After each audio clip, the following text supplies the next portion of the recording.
कहाँ से वो आया, चारों दिशाओं में है तेज सब छाया,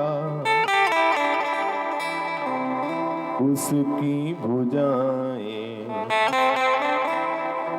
उसकी भुजाएं बदले दिशाएं, उसकी भुजाएं बदले दिशाएं। भागीरथी तेरी तरफ शिव जी चले, देख जरा ये विचित्र माया, ये विचित्र माया, ये विचित्र माया।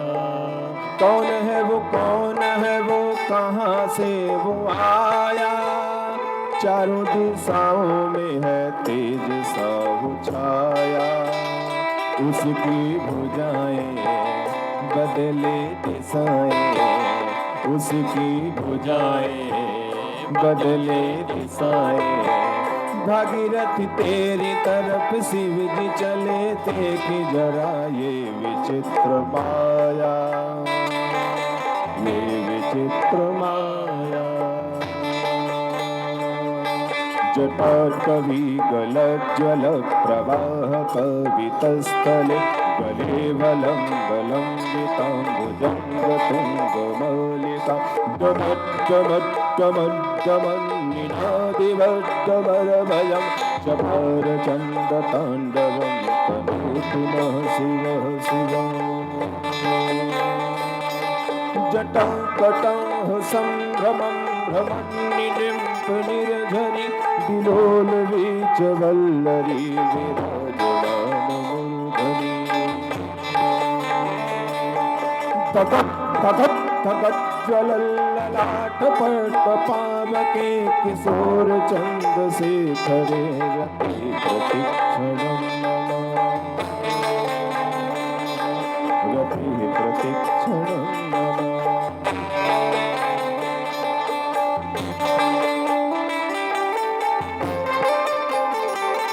बोलियो उमापति महादेव की।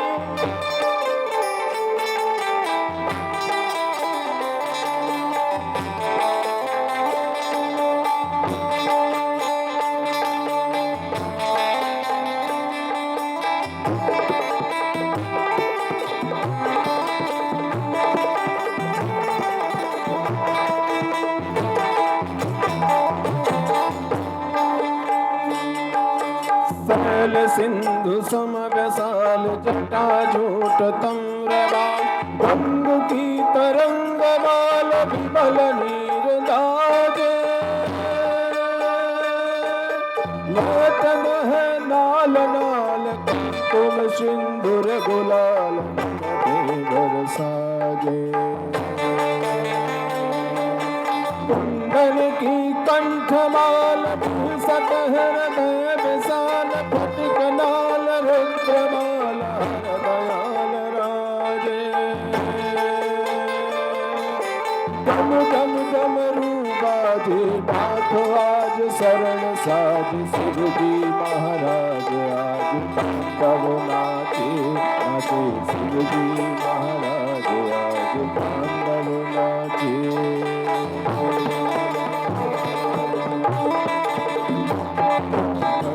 हरेन्द्र नंदनी विलास बंधु बंध रस पुरंति बंध संतति प्रमोदमान मनसे। कटाक्ष धोरणी धर पद भुजंग गंगरे मनो विनोदन तुवस्तुनि। जटा भुजंग पिंगल स्फुरत्फणमणि प्रभ, कदम्ब खंक भद्र बप्रलोकधूमुखे। मदान्ध सिंधुरस्फुरत् परियमे दुरे, मनोविनोदमद्भुतं सहस्रभूतमकरे। सहस्रलोचन प्रभिद्य सिद्धलोकशेखर, प्रसूनि धूलि धोरणी तरंग पीठ भू भुजंगराजमान जानी भक्त दूत का श्री राज जय पंचपूर बंधु शेखर ललाट चत्परच्चलत् कटच्चत्पुलिंग निपीत पंचसायकं नवण्डलिपनायकं सुधामयूखलेखया विराजमान शेखरं महाकपाल संपदे शिरोजटाल वस्तुनः शिरोजटाल वस्तुनः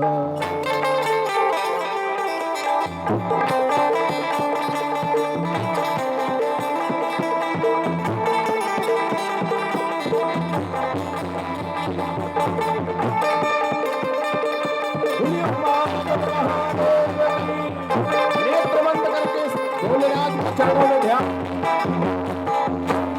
झक झक झकार झक झक झकार मंदिर उदा धुन धुन धुन धुन नगार धम धम धमाते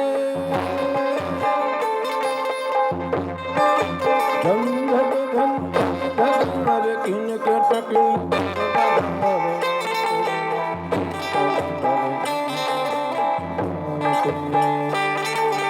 चमक चमक चमचमात झालर झम झम झमात घूम चमक चमचमात पति पति पति खटी ललाट भगत रत रमत भार मुखत मुरत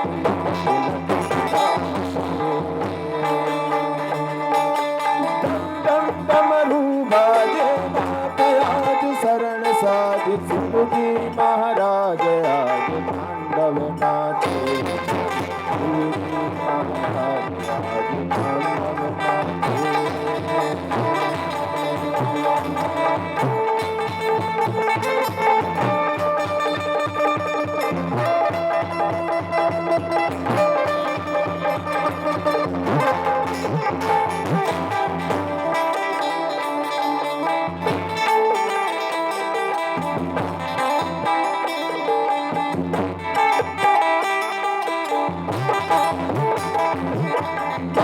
चत्वरज्वल धनञ्जय पुलिङ्गमानित पंचसायकं निलिम्पनायकं सुधामयोखलेखया विराजमान शेखरं महाकपाल संपदे शिरोजटाल वस्तुनः कराल पट्ट चलत प्रजाधरी प्रचंड पंचसायके पराधरेन्द्र नंदनी कुटाग्र चित्र पत्रक प्रकल्पनैक शिल्पनी त्रिलोचने मतिर्ममा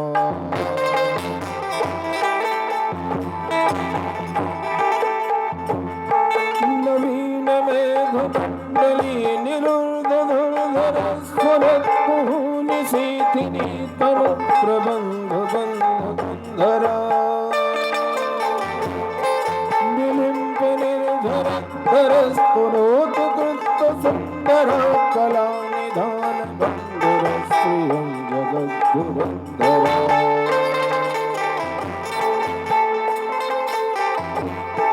प्रफुल्ल नील पज प्रपंच काली चटुटंब कंधर प्रबंध कंधर पुरच्चिदं भवच्चिदं मखच्चिदं गजच्चिदं दकच्चिदं भजे शरभ मंगल कला कदंब मंजरी प्रवाह माधुरी प्रणव मधुव्रतं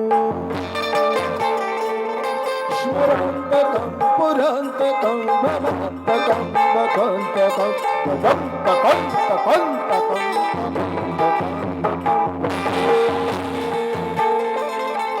जगत् प्रपद्मजङ्ग उत्तरक्तमस्फुरन् भक्तभक्तिनिर्गमत्तरालभालहव्यवा धिमिद्धरं मृदङ्गतुङ्गमङ्गल प्रभप्रवर्तते ताण्डवशिवः शिवः अद्भुत अति घटित घाट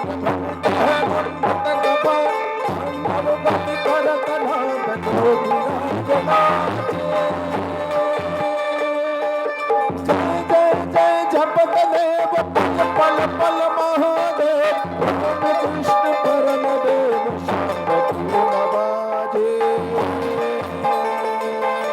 राम कृष्ण परम देव बाजे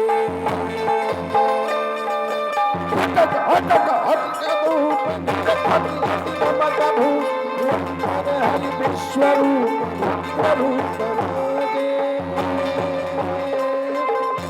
पम रूबाजे शरण साधि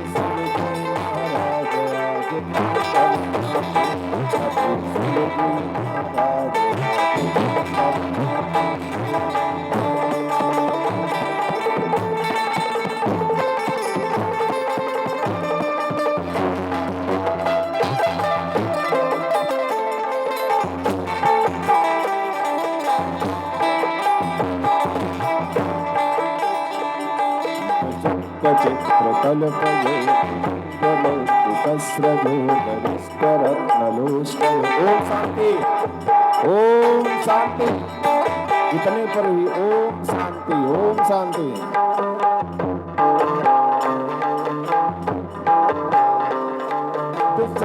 चित्रतल्पयो भुजङ्गमूर्तिकस्रजोगरिष्ठरत्नलोष्टयो सुमृत्तिपक्षुपक्षयो चक्षुषो मही महेन्द्रयो समप्रवर्तयन मना सदा शिवं भजे कदानिलिं फणिर्धरी निकुञ्जकोटर वशन विमुक्त दुर्मति सदा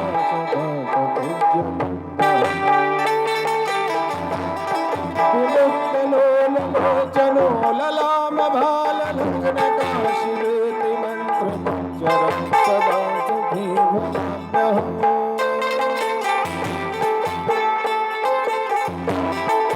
सनकादिक सन समाज प्रमुदित मन देवराज वाणी मन मुनि विराज सिद्धि सिद्धिदानी प्रमुदित मन ओंकार शिव मुनि उदार अक्षर स्वर निराकार माधुरी पतित नाम धार करत करत ओंकार ब्रह्म को विचार सार सर्वरूप राजे सर्वरूप राजे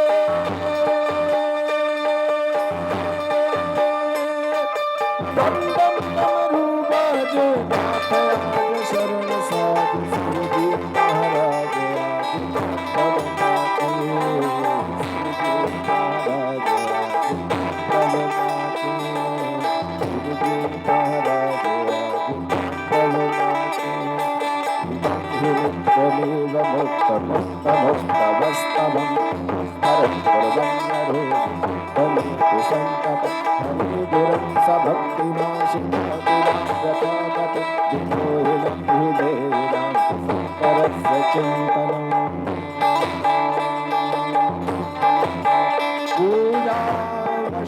समय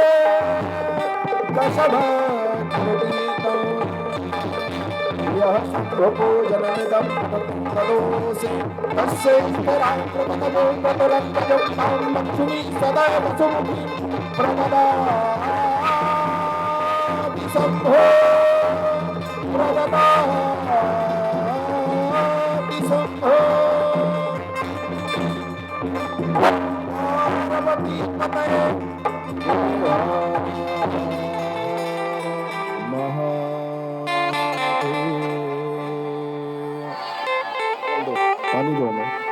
जल दो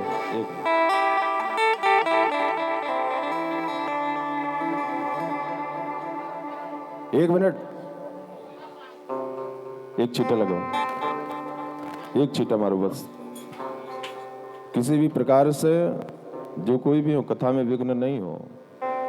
छींटा मारिए, अपने आप शांत हो जाएंगे एकदम। एक छींटा दीजिए, बैठ जाओ, बैठो, बैठ जाइए।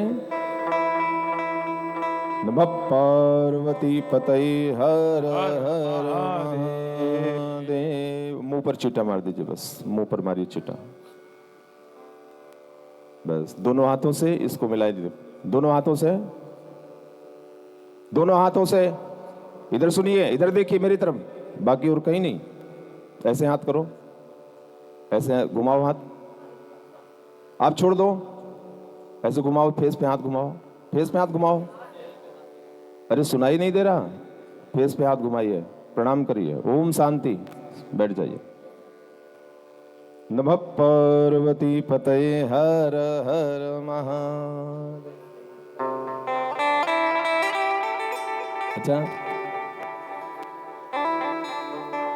अच्छा लगा ना आपको?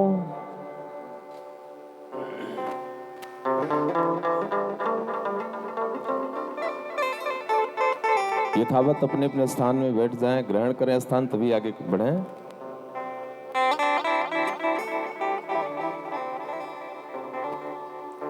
आइए पुनः उसी प्रसंग पर चलें जहां से भगवान की हम स्तुति की है।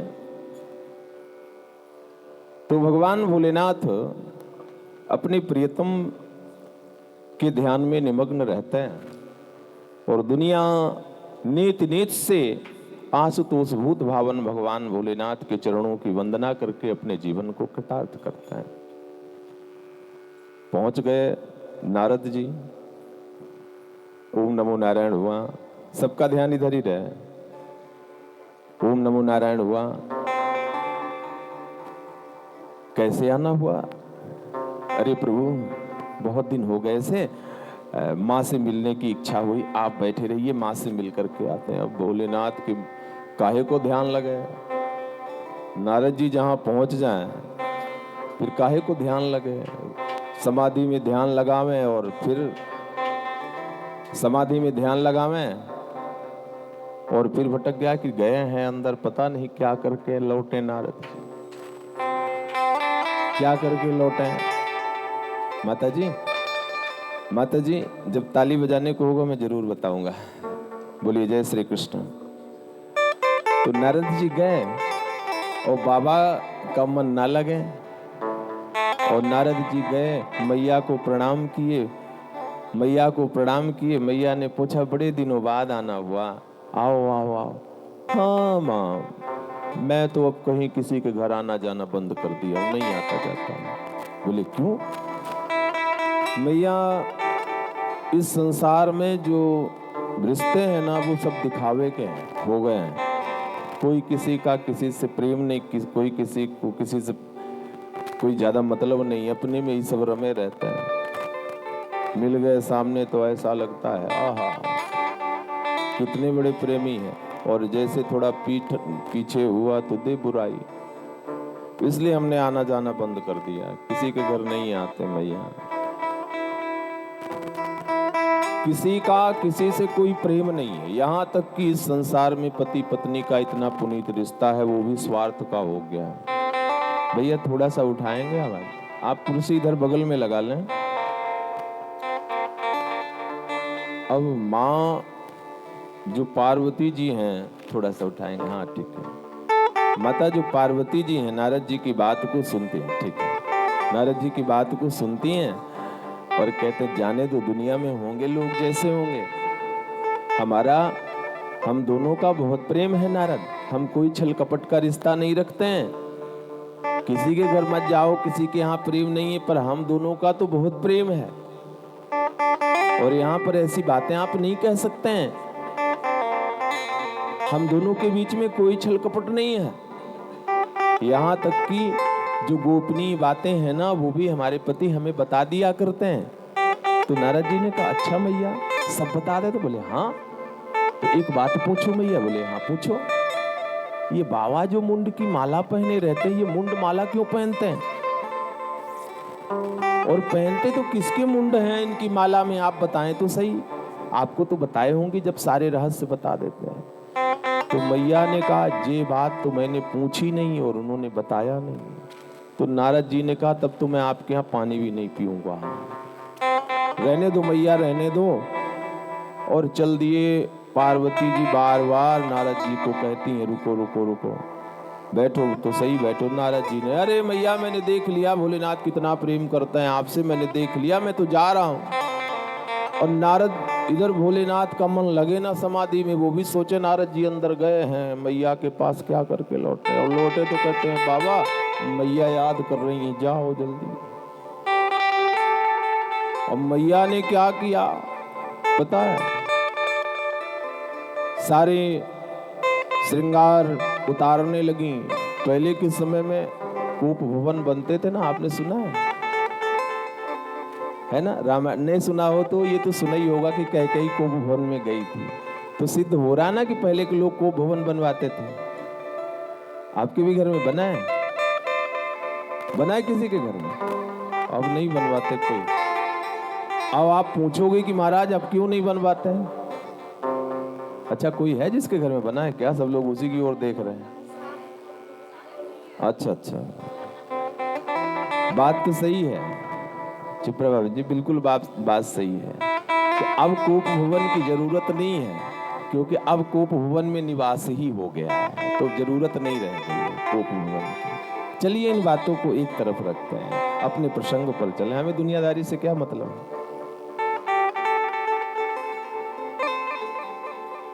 अब भोलेनाथ गए और मैया कोप भवन में है। भगवान भोलेनाथ के पैरों तले तो जमीन खिसक गई, मैया कोप भवन में एकदम दबे पांव जा रहे हैं। एक तरफ चूड़ियां फेंकी हुई हैं, एक तरफ माथे की बिंदी फेंकी हुई है कोने पे, और बिल्कुल बाल खुले हैं, मैया कोप भवन में है। तो प्रभु जाते हैं, कहते हैं देवी क्या जरूरत पड़ गई कोप भवन में आने की? पार्वती रहने दो, मुझको हाथ मत लगाओ। अरे नहीं देवी ऐसे क्यों कहती हो, हम तो बहुत प्रेम करते हैं तुमसे। अरे रहने दो, जानती हूं कितना प्रेम करते हैं आप, झूठे हैं आप, बिल्कुल झूठे हैं। अच्छा मैं तो झूठ नहीं बोलता देवी, सच में बहुत प्रेम करता हूं। उठ के बैठी और कहती अच्छा इतना प्रेम करते, कभी बताया ये मुंडमाला किनकी पहनते आप और क्यों पहनते हैं? अरे देवी तुमने कभी पूछा नहीं और मैंने कभी बताया नहीं। अब गुस्सा की बात तो वहां होती है ना पार्वती, कि तुम कभी पूछो और मैं उससे घुमा दूं, मैं बताऊं ना। तो तुमने तो कभी पूछा भी नहीं मुझसे, तो मैं बताऊं कैसे? तो आज बताइए। अरे देवी ये जो मुंडमाला है ना, ये किसी और की नहीं है पार्वती। ये मुंडमाला ये तुम्हारी है। तुम इस धरती पे जितनी बार जन्म लेती हो, जब तुम इस अपने तन को छोड़ती हो, तो मैं तुमसे इतना प्रेम करता हूं कि तुम्हारे मुंड को अपनी माला में पिरो लेता हूं।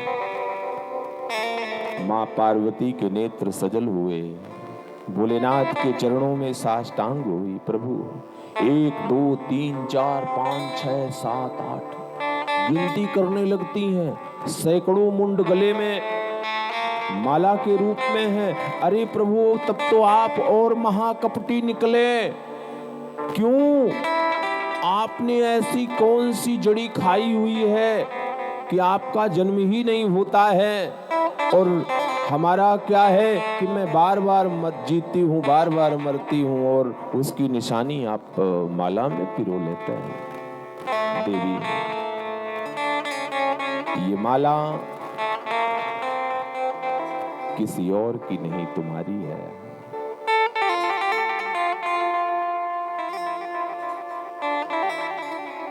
प्रभु बताएं आपने कौन सा ये अमर रस पान कर रखा है जिसकी वजह से आपकी मृत्यु ही नहीं होती। भोलेनाथ ने कहा, देवी मैंने एक अद्भुत अमृत रस तत्व का पान किया है, अद्भुत कथा अमृत का पान किया है। वो कौन सा कथा अमृत है प्रभु? वो है श्रीमद् भागवत कथा अमृत, अमर कथा। ये अमर कथा श्रवण करने से आपकी मृत्यु नहीं होती। बोले भगवान भोलेनाथ अजर हैं, अमर हैं, और वो अजर अमर बनाने वाला, वो अजर अमर बनाने वाली जड़ी ये श्रीमद् भागवत कथा है। मैया ने कहा तब तो फिर मुझे भी सुनाइए। बोले देवी तुम नहीं सुन पाओगी, कथा का नियम होता है, ऐसे थोड़ी है। ज्यादा इसमें नहीं जा रहे हैं क्योंकि कल से बता रहे हैं इस कथा को श्रवण करने का नियम। कथा सदैव सन्मुख होकर के सुनना चाहिए। बार बार आपके किसी व्यवहार से अगर किसी को दिक्कत हो रही है, कथा में विघ्न आ रहा है, आपके किसी भी व्यवहार से अगर किसी वास्तविक श्रोता का मन भटक रहा है, तो आप पाप के भागी हो जाते हैं। जितना आप सुने नहीं, जितना आप सुन करके अर्जित नहीं कर पाए, उतना आपका नष्ट हो गया।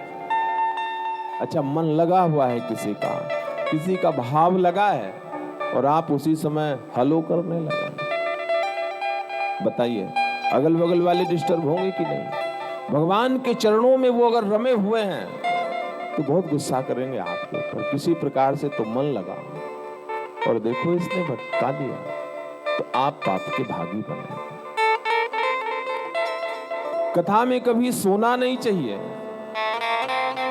कथा के सन्मुख बैठ करके कभी इधर उधर की बात नहीं करनी चाहिए, कोई भी बात नहीं करनी चाहिए। आपके बात से, आपके व्यवहार से अगर कोई प्रभावित हो रहा है तो आप कथा का पुण्य नहीं अर्जित कर पा रहे हो, पाप पहले चढ़ रहा है। और वो कर्ता वही है जिसके चढ़ा हुआ होता है। कथा सदैव निमग्न होकर के सुनना चाहिए। कथा सुनते समय ये प्रयास करना चाहिए कि मेरा मन, भैया दब जाती है, प्रयास करना चाहिए कि मेरा मन प्रभु के चरणों में लग जाए। कुछ नहीं तो उनकी कृति को बार बार स्मरण करना, अपनी जिंदगी में जो सबसे बड़ा कष्ट आया है उस कष्ट को याद करके और फिर भगवान की कृपा को ध्यान करके, कितनी बड़ी कृपा प्रभु तुम्हारी, जब कोई बचाने वाला नहीं था तब तुमने बचा करके स्थापित किया। तो देवी नियम है, बीच बीच में भगवान के नाम का उच्चारण भी करना चाहिए इस जिह्वा को पावन करने के लिए। जय श्री कृष्ण, हरि ओम बोलना चाहिए। पार्वती जी ने कहा कि ठीक है मैं बोलूंगी, आप सुनो, करेंगे, ध्यान से सुनोगी, भगवान कथा शुरू की।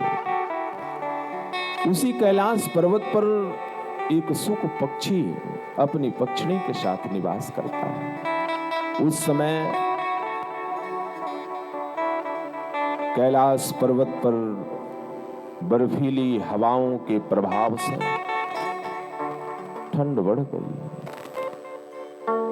ठिठुरने वाली उस सर्दी में बर्फीली हवाओं के प्रभाव से सुख पक्षी और पक्षिणी उस अंडे को उसी स्थान पर छोड़ करके उड़ गए। और वो अंडा वहीं पर है जहां भगवान भोलेनाथ माता पार्वती को भागवत कथा श्रवण करा रहे हैं। प्रथम दिवस की कथा, द्वितीय दिवस की कथा, धीरे धीरे उसमें जीव का प्रादुर्भाव हुआ। चतुर्थ दिवस अंडा फूट गया, उससे सुख पक्षी निकला। पंचम दिवस की कथा जैसे ही शुरू हुई, उद्धव और भगवान श्री कृष्ण के संवाद की बात चली, तो ये ज्ञान मार्ग सब हर किसी के समझ में नहीं आता। सुनते सुनते माता पार्वती को निद्रा आ गई। तो वो सुख पक्षी देखा कि मैया सो गई हैं, भगवान भोलेनाथ कथा कर रहे हैं, तो वो सुख पक्षी ओम हरि ओम श्री कृष्ण। अच्छा, तोता होता है ना, अभी भी कोई पालता देखते हैं, जो आप बोलते हैं वही बोलने लगता है, आप उसको जो सिखाएं वही बोलने लगता है। तो वो तोता 5 दिन में ही सीख गया और बोलने लगा। और भगवान भोलेनाथ सोचे पार्वती बोल रही हैं। और सप्तम दिवस की कथा का जैसे विश्राम हुआ, जयकारा लगा, बोलिए वृंदावन में हरि लाल की जय हो। और जयकारा जब लगता है तो बड़े बड़ों की नींद खुल जाती है। हाँ। तो माता पार्वती की नींद खुली। फिर प्रभु भगवान श्री कृष्ण ने क्या कहा उद्धव से? तो भोलेनाथ बोले कि हे भगवान, ये 3 दिन पहले की बात कर रही है, तो फिर ये ओम ओम कौन कर रहा था? तो देखें, एक नन्हा सा सुख यानी तोता है ना, नन्हा सा सुख व्यासपीठ के पीछे टुकर टुकर देख रहा है। तो भगवान ने कहा कथा, अमर कथा ये सुना, परंतु ये पद्धति के विपरीत सुना। इसलिए उस सुख को मारने के लिए भगवान भोलेनाथ त्रिशूल उठाए और दौड़ पड़े। जैसे ही भोलेनाथ दौड़े, वो नन्हा सा सुख उड़ पड़ा। बद्रिकाश्रम आप गए हो, भीम पुल से ठीक बगल में व्यास कुटिया है। वेद व्यास जी अपनी पत्नी विकटा देवी के साथ रहते हैं और चौथापन आ गया है, पुत्र नहीं हुआ है। उनकी पत्नी चर्चा करती हैं कि प्रभु, कोई एक पुत्र हो जाता ना, तो ये दाम्पत्य जीवन की सुंदरता बन जाती। अभी तक कोई पुत्र नहीं हुआ। व्यास जी अपनी पत्नी विकटा देवी को कहते हैं, चिंता मत करो, ये अपने बस की बात नहीं है, ठाकुर जी की जब इच्छा होगी है जाएगा। उसी समय विकटा देवी को जमहाई आती है और वो नन्हा सा उड़ता हुआ सुख विकटा देवी के मुख से प्रविष्ट होकर गर्भ में चला जाता है। बोलिए सुखदेव भगवान की। भोलेनाथ पहुंचे। वेदव्यास जी ने पूछा कि प्रभु कैसे आगमन हुआ? भोलेनाथ तो ढूंढ रहे हैं उस सुख पक्षी को मारने के लिए। वेदव्यास जी ने पूछा प्रभु किसे ढूंढ रहे हैं? बोले कि कोई सुख पक्षी उड़ता हुआ दिखा है क्या, उसे मारना है। बोले क्यों मारना है? बोले अमर कथा सुना है, वो नियम विपरीत सुना है पीछे से। तो व्यास पीठ के पीछे से कथा नहीं सुनना चाहिए, खड़े होकर के कथा कभी नहीं सुनना चाहिए, खड़े होकर के कोई भी धार्मिक कार्य नहीं करना चाहिए। आजकल जैसे होता है कोई हवन चल रहा है, लो आने दो। अब आजकल तो पंडित को बस वही है, 2 5 आहुति, भगवान आ गए हैं, भगवान से भी बड़े है भगवान। तो आप खड़े हो गए और खड़े होकर के मन कहीं है, क्या है ये? इसी वजह से किसी को कुछ प्राप्त नहीं होता, सत्कर्म का लाभ नहीं मिलता है।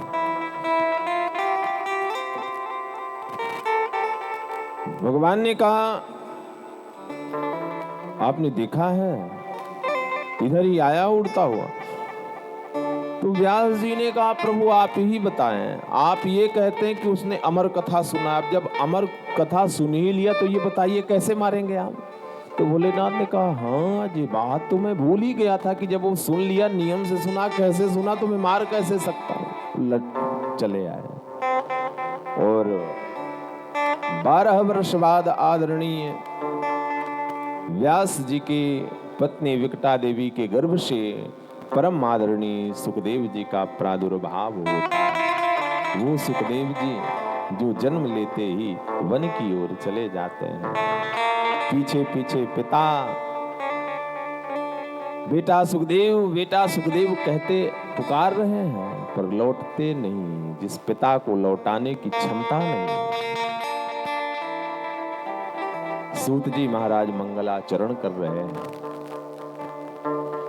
यं प्रव्रजन्तमनुपेतमपेत कृत्यं द्वैपायनो विरह कातरवा जुहाव पुत्रेति तन्मयतया तरवो विनेदु तं सर्वभूत हृदयं मुनिमानतोऽस्मि। भैया दब जाती है, उठाइए थोड़ा। मुनिमानतोऽस्मि 4 अंगुल की कौपीन है। वेदव्यास जी पुत्र पुत्र आवाज दे रहे हैं और सुखदेव जी महाराज जंगल की ओर चले जा रहे हैं। वेदव्यास जी के मुख से जब आवाज निकलती है, बेटा सुखदेव, बेटा सुखदेव, ऐसा लगता है जैसे प्रकृति में निर्मित वन के ये वृक्ष, ये लताएं, ये वनस्पतियां ये कह रही हैं कि वेदव्यास जी आप लौट जाइए, आपका पुत्र लौटने वाला नहीं है। सुखदेव जी जैसे परम संत, और सच कहें संतों की सानिध्य जीवन को सवार दिया करती है। अब यहां पर सुखदेव जी के जन्म के बाद आदरणीय सूत जी महाराज सौनकादि ऋषियों के 6 प्रश्नों का उत्तर दे रहे हैं, और दे इसलिए रहे हैं हम भी कि वो 6 प्रश्न आपसे पूछ सकूं कि वो 6 प्रश्न कौन कौन से थे। अब किसी को भी खड़ा करके हम पूछ सकते हैं कि वो 6 प्रश्न कौन थे जो हमने आपको सुनाया। पूछूं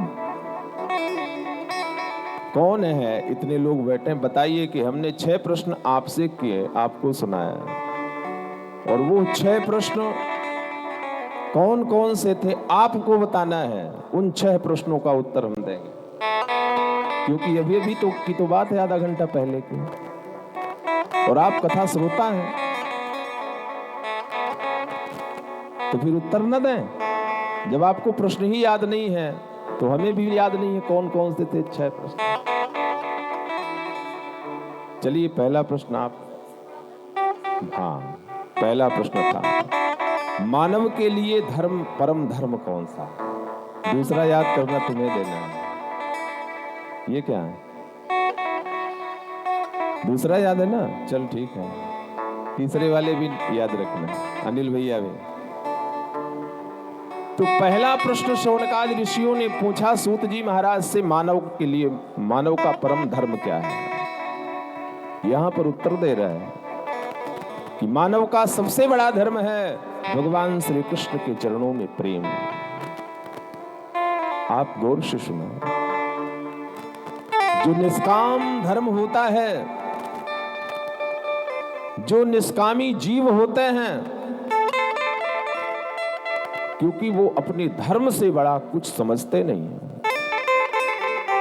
मंदिर में हम इसलिए नहीं जाएं कि बदले में मुझे कुछ चाहिए, बल्कि इसलिए जाएं कि मंदिर जाना हमारा धर्म है।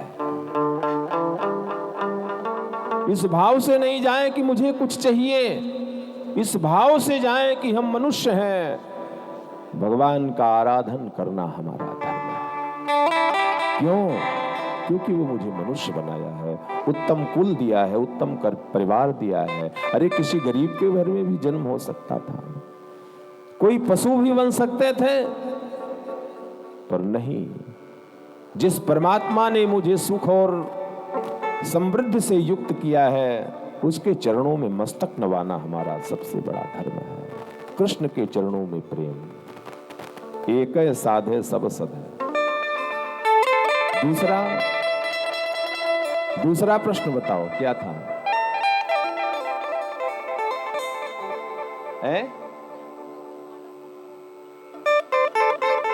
तुम कहां चली गई?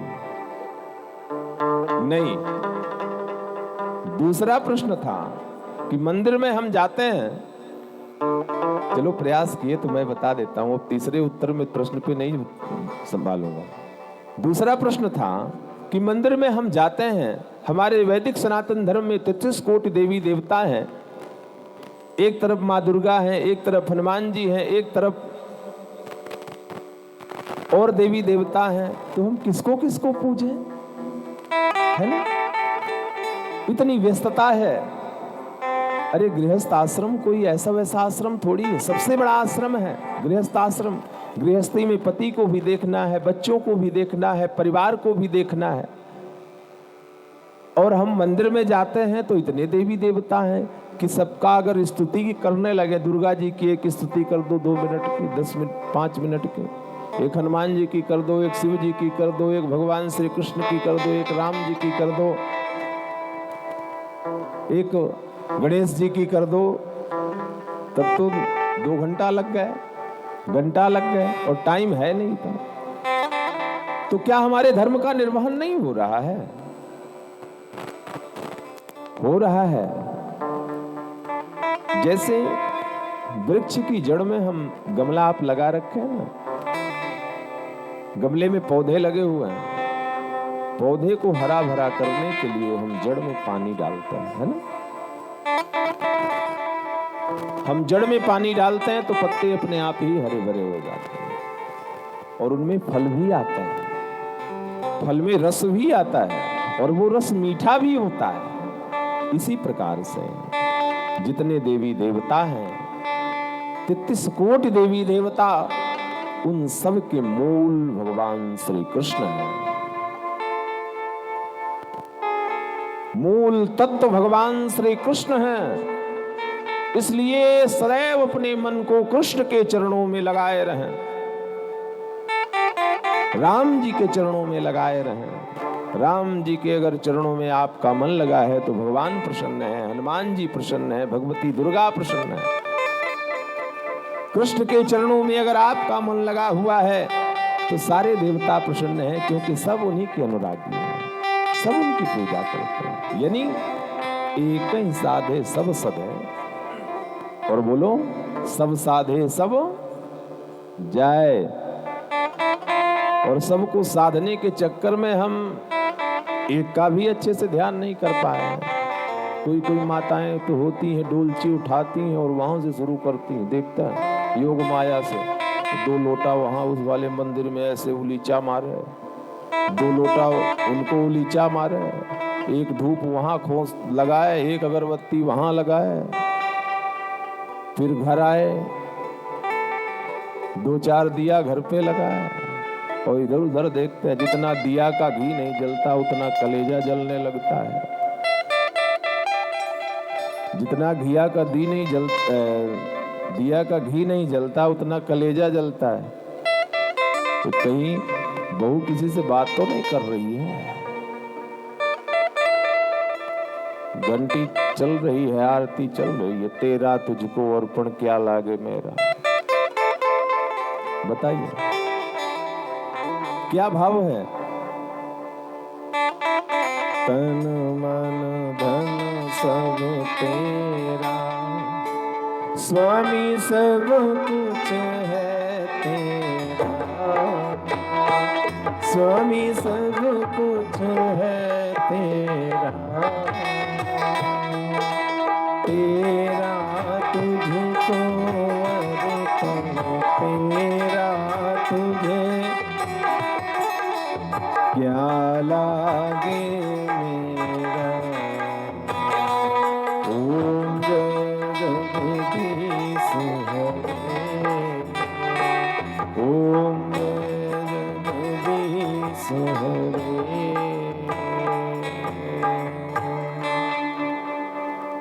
अब आप ही बताइए कि जो आप गाते हैं क्या वो भाव रहता है? रहता है? नहीं रहता। पूजा के लिए अलग दुकानें खुली, अरे पूजा के लिए तो है। कहीं कुछ जाते हैं लेने ना, अरे पूजा के लिए तो, ऐसे मुंह बनाएंगे, अरे पूजा के लिए तो है। खाने के लिए सबसे अच्छी बेस्ट क्वालिटी का फल खाने के लिए आता है। और भगवान के लिए जब जाने सुबह होता है तो फ्रिज खोलते हैं ऐसे टटोल पिलपिला। हाँ, सबसे जो पिलपिला होगा वो भगवान के लिए ये भाव है। वो कहेंगे तेरा तुझको अर्पण। हाँ, इतना ही नहीं, मौसम दीन न दीन ही तो तुम समान रघुवीर, अस विचार रघुवंश मणि हरहु विसंभव वीर। हमारे समान कोई दीन नहीं है और तुम्हारे समान कोई दाता नहीं है। कोई मंदिर में स्तुति कर रहे थे, बगल वाले ने कहा, ये सोचा कि ये तो अपने को बड़े दीन समझते, तो ऐसे हाथ लगा लीजिए, भैया थोड़ा हम भी दर्शन कर लें, इधर हो जाओ ना। जानते नहीं हो मैं कौन हूँ? जानते नहीं हो मैं कौन हूँ? एक बार देखो मेरी तरफ, पहचान लो। हाँ, मौसम दीन न दीन ही तो। कहने का मतलब क्या? ये सब झूठा है। जो आप कहते हो वो है नहीं, वो नहीं, तो फिर मिलेगा कैसे? कैसे पाओगे उसके फल को?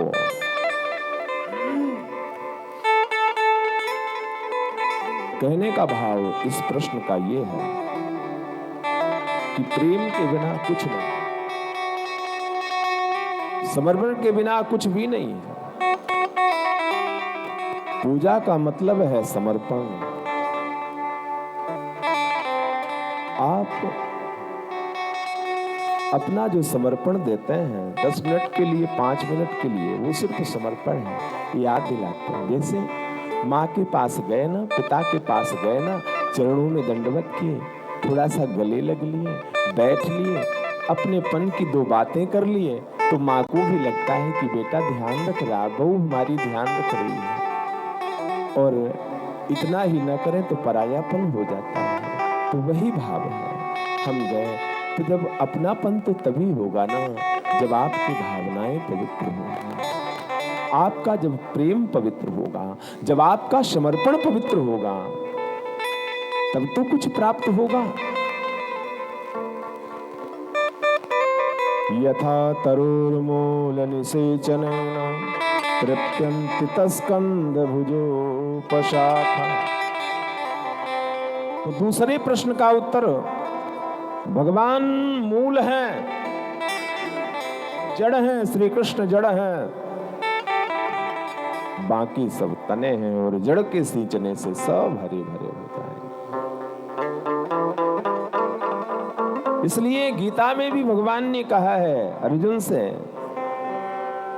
अनन्यश्चिन्तयन्तो माम् अनन्यश्चिन्तयन्तो मां ये जना पर्युपासते तेषां नित्याभियुक्तानां योगक्षेमं वहाम्यहम्। इसके लिए नहीं कहा गया कि तेरा तुझको अर्पण क्या लागे मेरा गाओ मन कहीं भी है। अजब होता है कोई कहते हैं कि थोड़ा टाइम नहीं, मैं जल्दी से आरती कर लेता हूँ, खटाखट घंटी ढुली और क्या है ये? भगवान तो कह रहे हैं अनन्यश्चिन्तयन्तो माम, जो अनन्यता से अपना मान करके प्रेम करता है, तेषां नित्यायु भुक्ता योगक्षेमं वहाम्यहम्। तो हे अर्जुन, उसका मैं योग भी और क्षेम भी दोनों वहन करता हूं। तो आपका कैसे वहन करेंगे? जरा आप ही पूछे अपनी आत्मा में हाथ रख करके। जो दोष भगवान पर लगाते हैं, क्या वो दोष सत्य है कि कलयुग में भगवान नहीं है? क्या वो बात सत्य है? और प्रेमियों के लिए तो यहां भी है। प्रेमियों के हृदय में तो जहां भी देखें वहीं श्री कृष्ण। प्रेमियों के हृदय में तो जहां भी देखते हैं वहीं लाडली जो बैठी हुई है। प्रेमियों के हृदय में तो कल से यहाँ भी ठाकुर जी का दर्शन हो रहा है। प्रेमियों के हृदय के लिए तो ये घर चारों धाम बन गया है। प्रेमियों के मन के लिए सारे तीर्थ इस यज्ञ में निवास कर रहे हैं। प्रेमियों के मन के लिए कण कण में भगवान दिखाई दे रहे हैं। जहां भी देखते हैं वहीं श्री कृष्ण है, वहीं लाडली जो बैठी हुई है। नाम हम बशामि वैकुंठे, ये मैं नहीं कह रहा हूं। एक बार नारद जी ने भगवान से कहा कि प्रभु आपके पास आना होता है तो मुझे बहुत ढूंढना पड़ता है, कोई बता दें अपना स्थान जहां मैं सीधे आपके पास चले आया करूं। तो भगवान ने नारद जी से कहा, नारद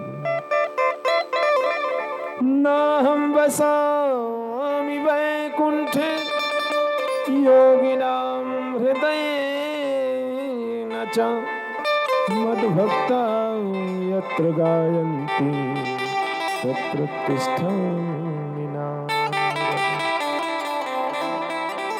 हे नारद, हमारे प्रेमी जन सच्चे मन से जहां मेरे गुणों का गान कर रहे हो, जहां मेरी कथा सुन रहे हो, वहां आ जाना, वहां आ जाया करो जहां मेरी कथा चल रही है।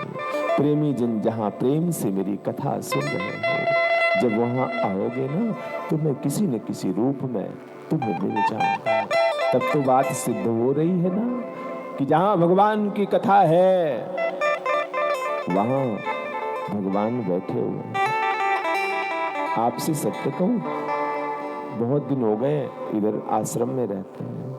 बचपना था, सुबह राम कथा महाराज जी को सुनाया करते थे हमारे गुरुजी।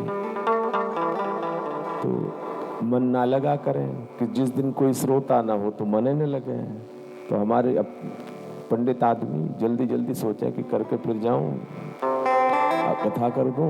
और तो महाराज जी कथा सुने और जब मेरा मन ना लगे तो मेरी पेशी हो जाए।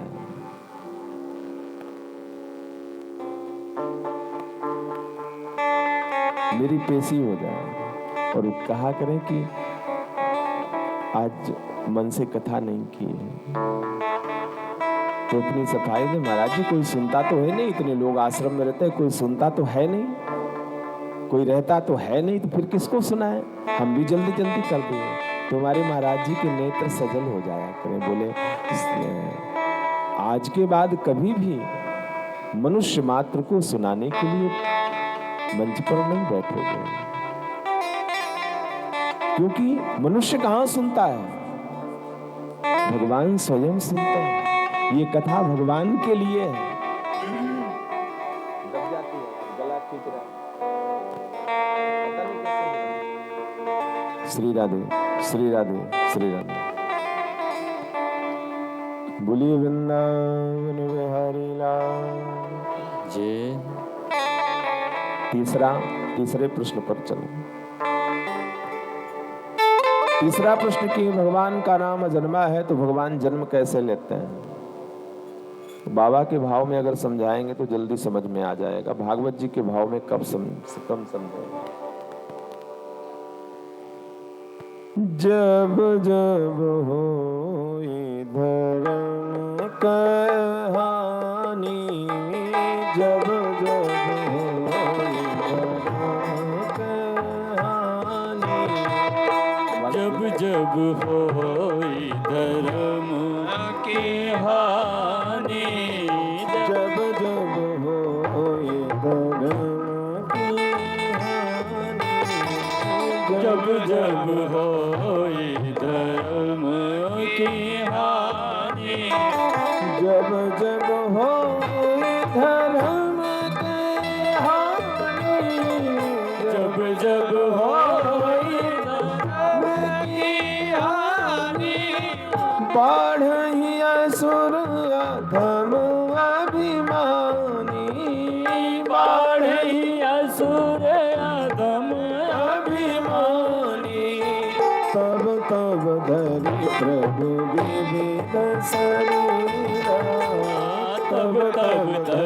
प्रभु विविध शरीरा हरहि कृपा निधि सज्जन पीरा हरहि कृपा निधि सज्जन पीरा हरहि कृपा निधि सज्जन पीरा। इसकी पूरी क्वालिटी खत्म हो गई। और देखिए मेरे गले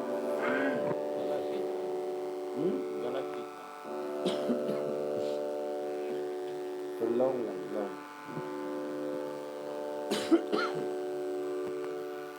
बोलिए वृंदावन बिहारी लाल की।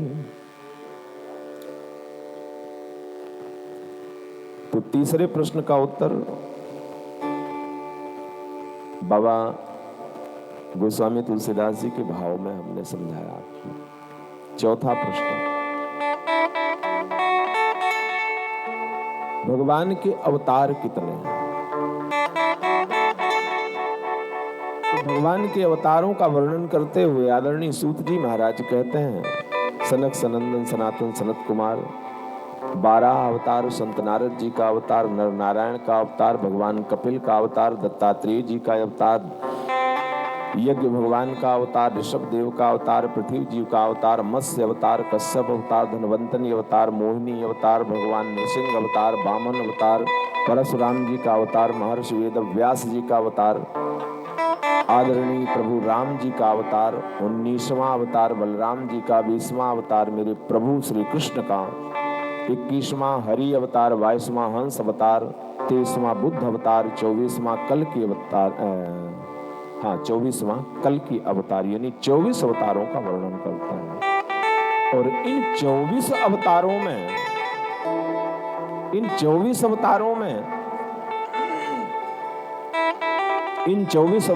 जो 2 अवतार हैं वो हमारे जीवन से लगे हुए हैं, भगवान श्री राम और भगवान श्री कृष्ण का अवतार। भगवान श्री कृष्ण का जो अवतार है वो योगेश्वरता का अवतार है। भगवान राम के जीवन से हम जीवन जीने की कला सीखते हैं और भगवान श्री कृष्ण के चरित्र से हम मरना सीखते हैं कि हमें मरना कैसे है। मरने का मतलब ये नहीं है, यानी हम इस जिंदगी को कैसे जिए कि इस जीवन का परम आनंद भी हमें मिले। राम कृष्ण दो एक हैं, अंतर नहीं निमेष, इनके नयन गंभीर हैं, इनके चपलों से, इनके चपलों से।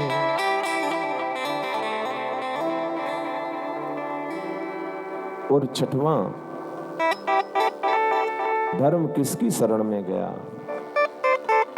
तो धर्म जो है भगवान जब लीला संपन्न करके गए तो धर्म इन्हीं हमारे वेदों की शरण में आया, भागवत जी के शरण में आया। इस प्रकार से सोनकादि ऋषियों के प्रश्न का आदरणीय सूत जी ने उत्तर दिया। बोलिए वृंदावन बिहारी लाल की जय जय श्री राधे, जय जय श्री राधे।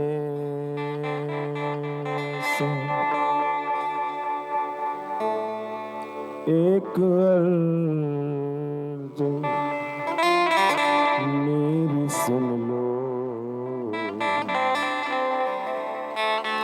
दिलदार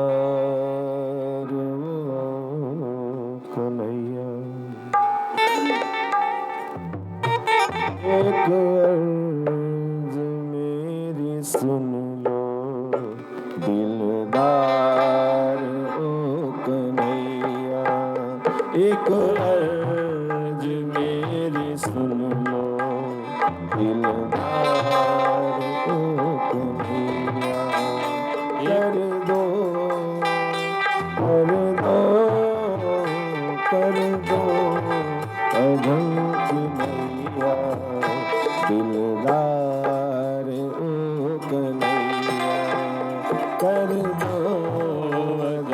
के नैया दिलदार ओ कन्हैया।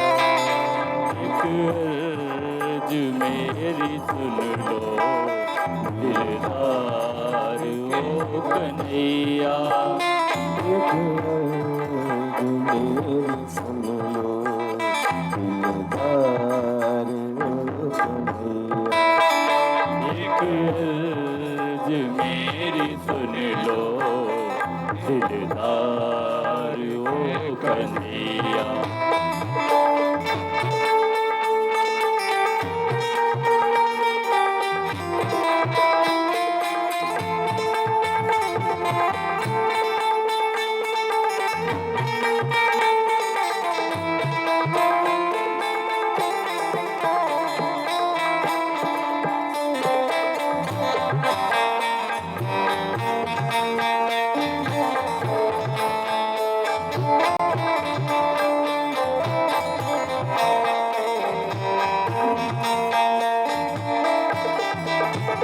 अच्छा हूँ या बुरा हूँ दास हूँ तुम्हारा। अच्छा हूँ या बुरा हूँ परदास हूँ तुम्हारा। अच्छा हूँ या बुरा हूँ दास हूँ तुम्हारा। अच्छा हूँ या बुरा हूँ परदास हूँ तुम्हारा। जीवन जीवन जीवन का मेरे तुम पर उपकार कन्हैया। जीवन का मेरे तुम पर उपकार है कन्हैया। एक अर्ज मेरे सुन लो दिलदार कन्हैया। एक अर्ज मेरी सुन लो दिलदार ओ कन्हैया। कान्हा कान्हा रे कन्हैया कान्हा रे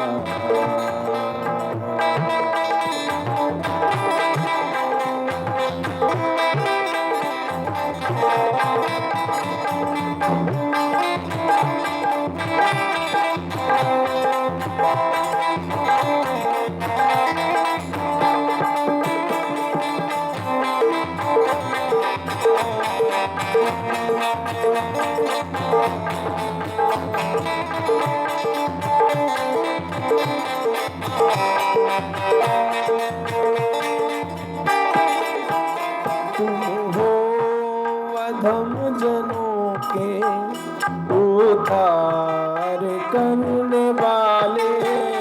तुम हो अधम जनों के उद्धार करने वाले।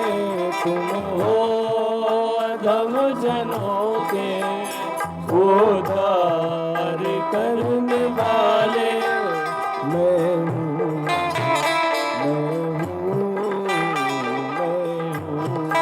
अधम जनों का शरदार कन्हैया। मैं हूँ अधम जनों का सरदार हो कन्हैया। एक अर्ज मेरी सुन लो दिलदार ओ कन्हैया। एक अर्ज मेरी सुन लो दिलदार हो कन्हैया। कान्हा रे कन्हैया कान्हा रे आजा आजा रे आजा।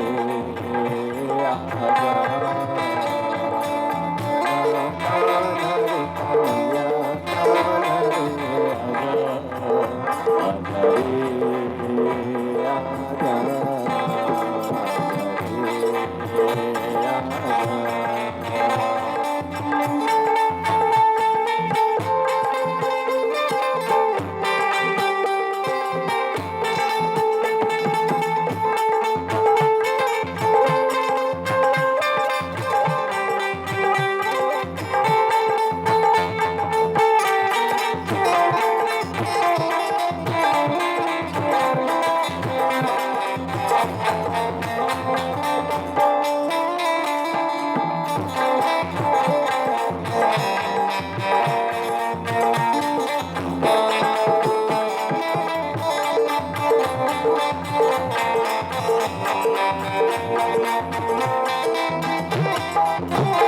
करुणा निधान करुणा करनी पड़ेगी तुमको, करुणा निधान करुणा करनी पड़ेगी तुमको, करुणा निधान करुणा करनी पड़ेगी तुमको, करुणा निधान करुणा करनी पड़ेगी तुमको, करुणा करुणा करुणा करुणा करुणा ये नाम तेरा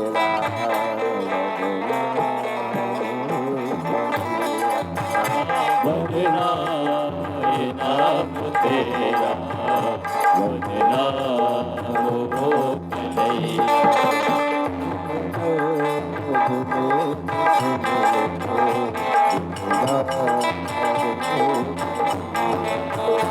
एक अर्ज मेरी सुन लो, दिलदार हो कन्हैया।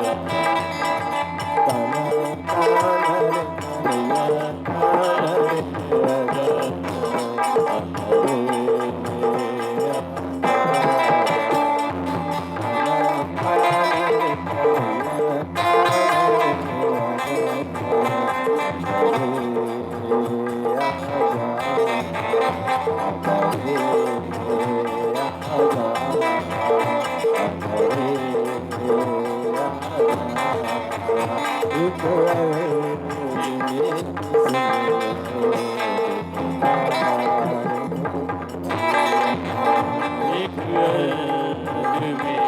सुन लो, दिलदार हो कन्हैया।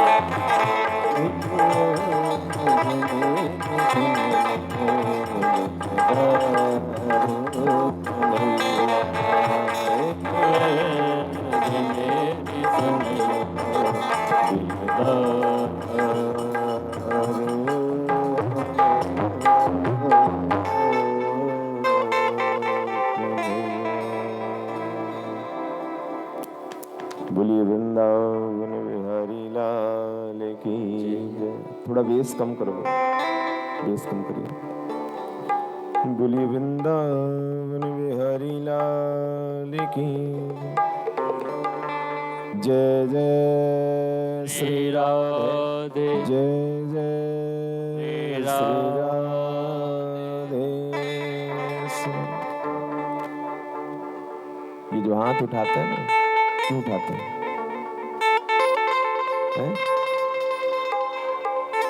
बस उठा देते हैं। जब पुलिस होती, जब अपराधी को पकड़ती है तो क्या करते हैं? सबसे पहले हाथ उठवाती है ना। मतलब क्या है? समर्पण, यानी सरेंडर। हाँ, पर होते नहीं, उठा देते हैं, सब उठा। और हम ऐसे अपराधी थोड़ी है कि इतना जल्दी सरेंडर कर देंगे। उठा दिए पर फिर भी नीचे कर लिए। बोलिए जय श्री कृष्ण। बड़ा शांतिप्रद स्थान है। वेदव्यास जी महाराज